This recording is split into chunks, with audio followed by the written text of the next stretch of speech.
Let's go. This is like take 40 for real. This is not what you don't see this part.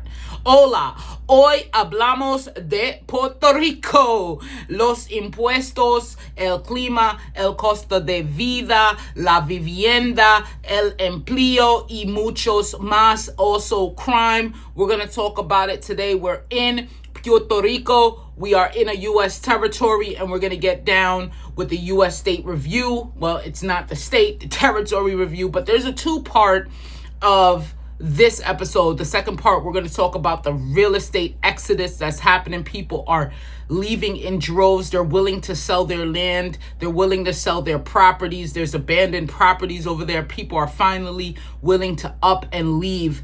As you know, the paperwork game in Puerto Rico is no joke. They don't know who the heir is. They don't know who's next in line, the next kin. The kin lives in Jersey. The kin lives in Texas. You can't find it. The state don't pull it back. The territory don't pull it back.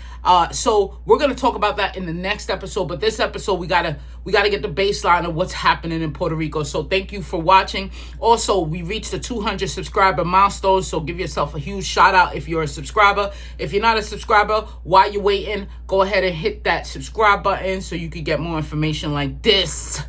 Also, head over to StrizzyReport.com so you could be a part of the Smart Movers Club, which is a weekly newsletter that I send on Sunday mornings with 10 gems, 10 hacks on where to live, work, and invest in America. And also, of course, the territories. So let's get it started.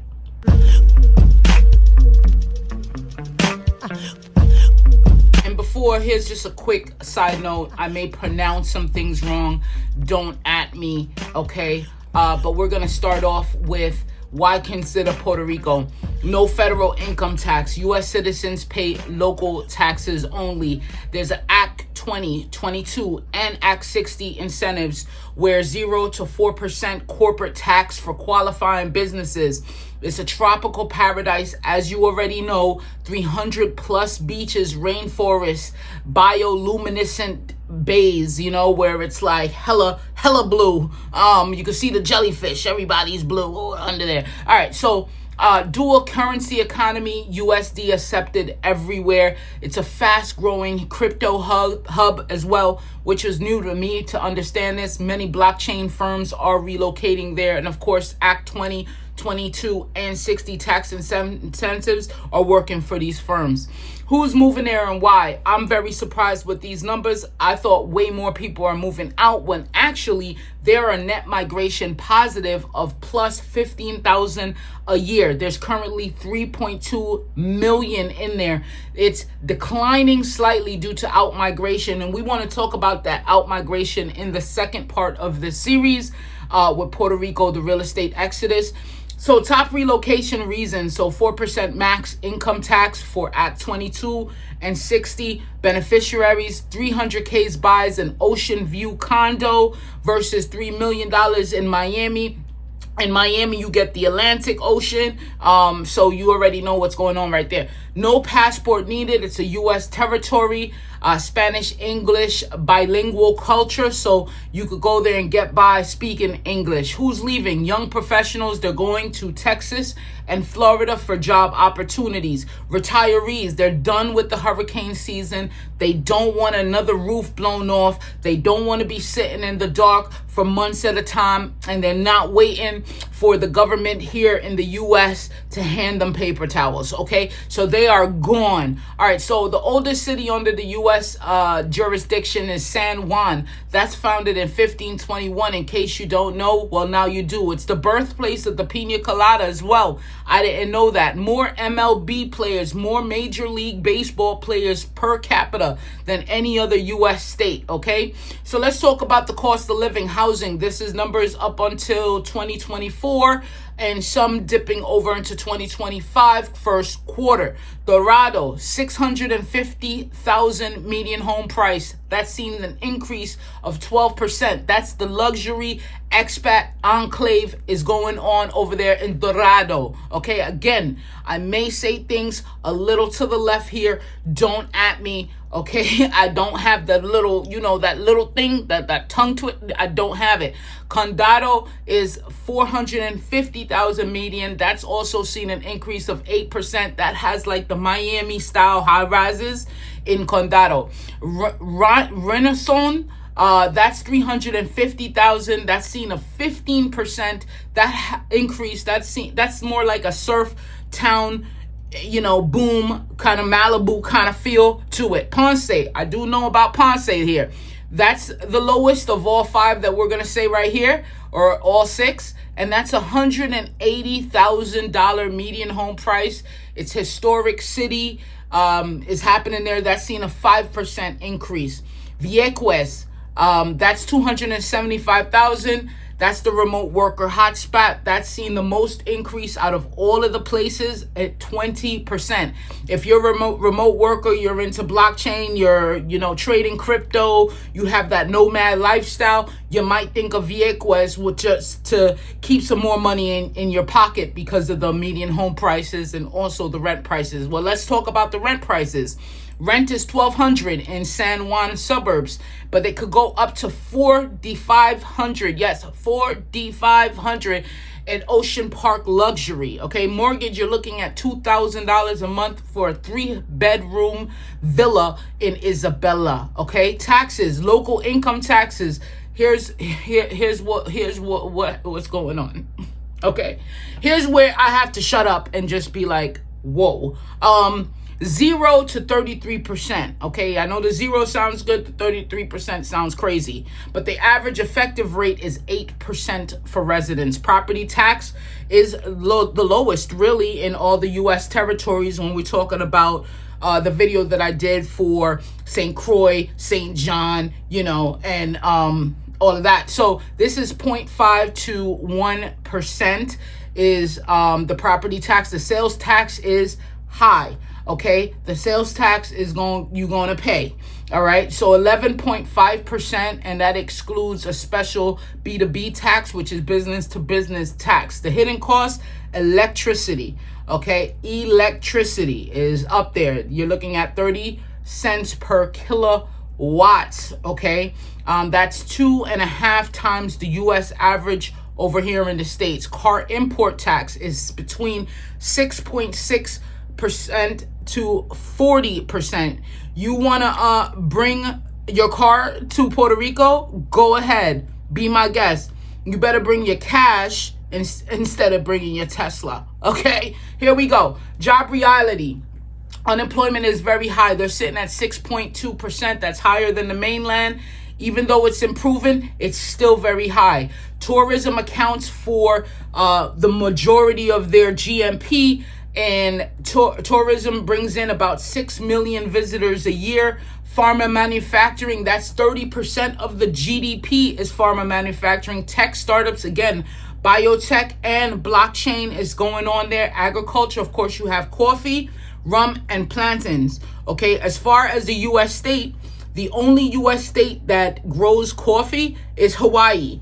As far as the U.S. territories that's expanded, you got coffee making over there in Puerto Rico. And that's where that Cafe Bustelo comes into play. I had an option this past week. I was at the grocery store. Man, Cafe Bustelo hits you hard. It's an espresso. Like, what do you think? I had to put that thing back if I want to go to bed. Salary, software developer. It's lower pay, but tax advantages, of course, but that's about $75K. Doctor, it's lower than the mainland. Okay, when you're in the island and you're a doctor, you're not going to get paid as much as you get paid if you're living in Connecticut and working in Connecticut, but that's about $120K. Tour guide, cash tips, of course, $35K. All right, so red flags, you have unreliable power grid there. Again, that's where the exodus is coming in at. That's where people are trying to run away from. Slow internet outside of metro areas. You're talking about blockchain. You're talking about being a nomad. You talk about being a remote worker. You better have the satellite from my man Elon Musk if you're trying to do anything. It's very slow internet outside of the metros in Puerto Rico. So you got beaches, you got food, okay? You got music. The cons, though, and I think you know it already before I say it, is going to be the hurricane risk. Between June and November, it is crazy. Island time, it's slow bureaucracy. We're going to see that in the next episode as well, where we talk about the paperwork game to do anything on a daily basis. I remember joking with some folks, like, if you have to go to the bank in the islands, especially like Jamaica, right? You go to the bank, you want to do just regular old thing, deposit money, take money out, create an account. You have to see like 4 people. Like, it's not, we are so spoiled here in the US, and not even that we're spoiled. We just know what convenience looks like. We know what saving time looks like. You go to the islands, you had better mark off a day off of your calendar if you're trying to do any paperwork with the government or any banking system. You better mark out a couple of days if you have to do anything with real estate, getting paperwork docked, going to the clerk, trying to look up some things. And you better have everything tip top, your T's crossed, your I's dotted, because if your I isn't dot, you have to come back the next day. And that's just how the island bureaucracy is. It's very slow, and the culture supports that. And I don't know what it is. So you're on island time when you're talking about doing business, okay? Safety in politics.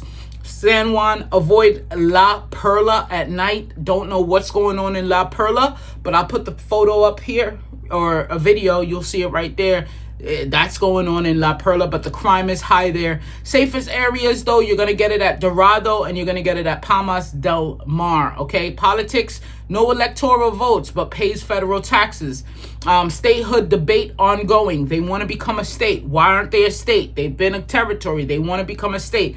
If you're going to be, I don't know. I'm not involved. Okay. So top 5 for relocators. It's going to be, if you're looking for the gated community luxury, looking to Dorado. Condado for urban beach living.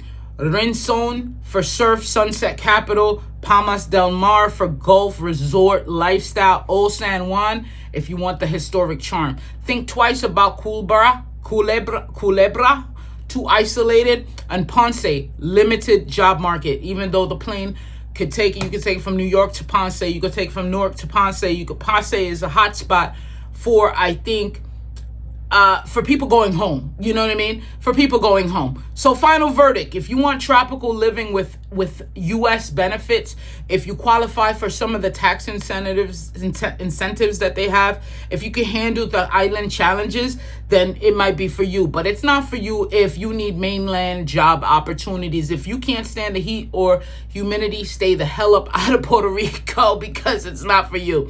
All right, so sources I use today is PR Treasury, PR Tourism Company, Federal Reserve Bank, and New York Reports, FBI San Juan Division. Check this out.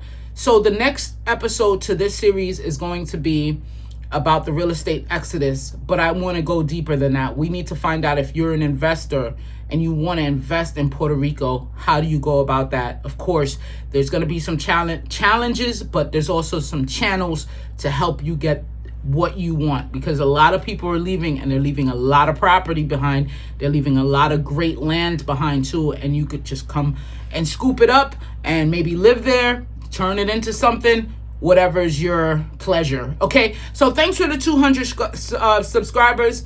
Thank you so much. Again, shout out to y'all making me do this. The next milestone for me will be 250, so we want to get to that number, and appreciate you listening. Adios. Soundlingers, drink up the mood slang, open up new chapters like Wu-Tang. Who's banging? Whose tank leaves swords flattened like Lebanon? Who's seen the debris in the Pentagon? Not me, so I let them rebel on. I got 5 fingers in the fist.